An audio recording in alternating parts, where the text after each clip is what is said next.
What's up YouTube, and welcome to Homebrew Subaru. In this episode I'm planning on building the Forester so that it has a little better sleeping situation. This past summer I slept countless nights inside the Forester, but getting to that third or fourth night in a row, the sleeping situation could be a little bit more comfortable. But it honestly reminds me of that one Seinfeld episode. Oh man, but it's with this bar. It's right in my back. It's killing me. This bar is right in my back. And let me show you what I mean. Now I do already have the front passenger seat slid all the way to the front. This amount of room is a good enough amount of headspace for me and length overall. But pulling down the rear seat here, there's a couple issues. There's like a bar pretty much going right across the back at the top here, and then further down here there's another bar that goes right across here that sits at my hip. I try and get it into the small of my back when I'm lying on my back, but honestly it's this one here that causes me the most problem. And even piling blankets in behind it and up ahead of it to kind of level it out a little better made very little difference. This thing literally was kind of like poking in my back the entire summer. So I finally came to the decision to get these rear seats out of there, not only to create a much flatter surface to lay on, but just looking at how much material is actually here. I mean, if I take out the rear seat completely, there is going to be a ton more storage space inside of here that I'll be able to, create some better area to have the cooler and maybe get my boots under the bed and just create some more actual space at the lowest center of gravity, really. And coming around to the back, I do have the actual privacy cover, but it's out of a 99. It doesn't fit 100%, but it does work.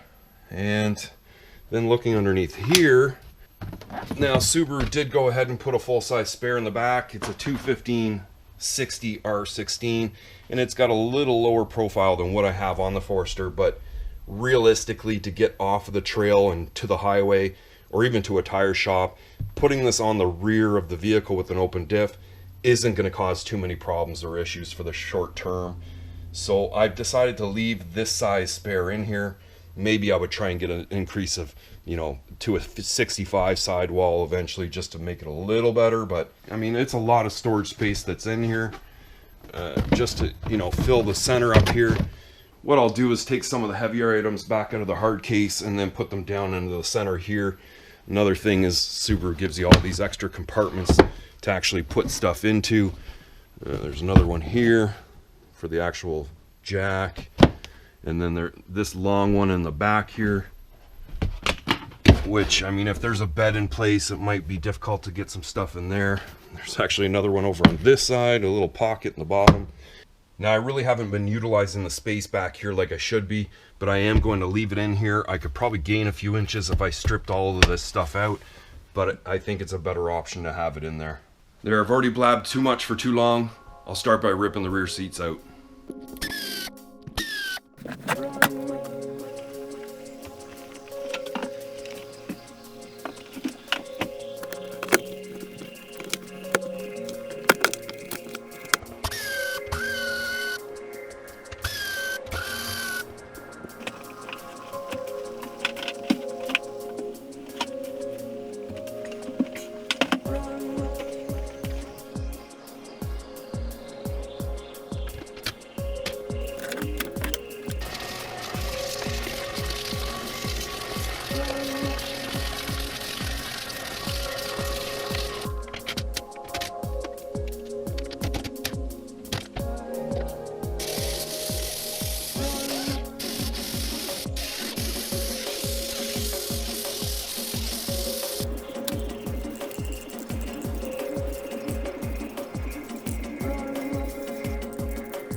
Okay, so I think from all that work I just did, I've finally got myself to kind of a baseline to start with here. The whole rear seat's been removed, everything's been cleaned up, a little bit of rust has been taken care of, and a bunch of those rusty spots have just been lightly addressed with some paint. Decided I would grab the cooler and just kind of see how it's going to sit, because I do plan it on sitting here, and then, you know, eventually maybe even as I get heavier into this, to get a small refrigerator that would go here. But so I'm thinking a flat piece of panel, just a piece of plywood to kind of make a flat little shelf. And then having that side figured out, I've got this piece of cardboard to start making a template that will pretty much, well, it's a little bit too big now, but kind of sit over on top of that center rest there. So it's not really interfering with the driver's seat, and that will give me a pretty wide area to actually set the mattress onto. And then it will come out to about this point here. You can see that line coming back. It's going to be past the center point, and from about here over to the other side, it's about 24 inches, plenty of room for my legs to come through and give me lots of extra room up in the front there to roll around, or, you know, kind of get in and out. Over on this side, I'll still have room all along here to put bags and that sort of thing.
Well, I've got the main platform cut to shape and sitting in place. There's a couple more things that need to be done.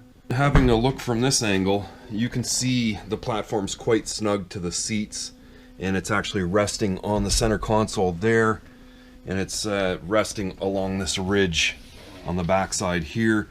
You kind of saw me trimming up in the time lapse. It sits quite level the way that it is. I mean, with a little adjustment, it can be made really level. Do want to reinforce this a little bit. It is only 1/2 inch, and get some kind of legs on it so it'll, you know, bear my weight instead of resting in those spots. But another thing is I really want to be able to get this seat to come slide back while I'm traveling. So I'm going to put a cut along here and then add some of these hinges, kind of one there and one there, just so I can flip this headpiece back and the actual passenger seat will slide back while I'm traveling. So I'm going to probably take this out and do most of this work off camera, because I've already got one good time lapse, you know, getting this in shape, and it's literally just putting a little bit of reinforcement on the backside, putting the cut on, and the hinges. Now for this little headpiece, instead of having it flop down or rest solely on the center console, now the idea of using these kind of tent poles actually came to me. I can fasten them to the headpiece just using these little conduit clamps. They're kind of measured in 3/4, the same as the pipe. Some of this whatever it is, 1/2 inch board to reinforce, and some 2x4 for the legs. I'm gonna try and get something together here, and we'll see what it looks like when I'm done. Well, all I can say is try not to make fun of my construction of this. I'm not too great with woodworking, but I mean, it's going to do the job, and it's designed the way that I really want it. So I painted everything black just to try and resist some wood rot if possible, and got the hinges all fastened on there so that this headpiece can actually fold back. And then this little piece of pole kind of set up in that little hinge setup that I made so that it can fold out of the way and the seat can go back.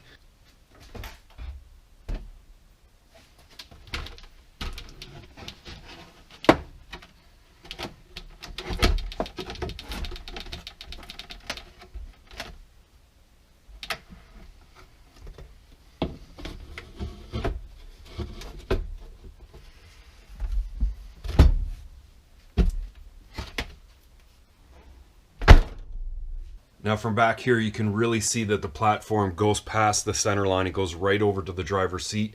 It's going to give me a little bit more secured sleeping area, especially over that center console, just allowing the mattress to sit a lot flatter. The platform doesn't really look that flat.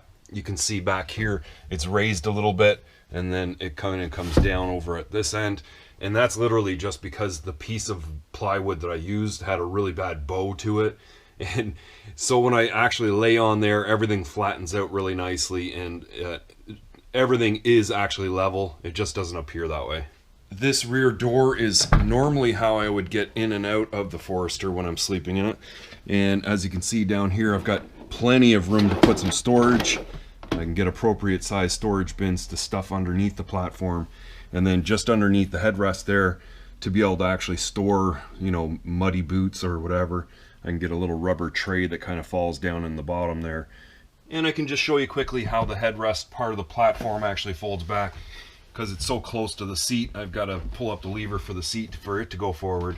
But then the headrest will just basically start coming back, and then this piece of little pipe can fold right back there. And then the seat will actually slide all the way back. Just like so. The mattress would just kind of fold over this headpiece and jam up against the rear seat, but this actually allows me to carry a passenger with having the platform in the vehicle. And up next, I'm going to have a little platform or shelf made up for the cooler right here. But I know this video is getting a little long, and you guys are just going to have to wait till the next episode for that. I've also got a couple other little overlanding accessories to kind of put into the Forester. And I also want to make it so that I can get out of the Forester with the rear hatch door closed.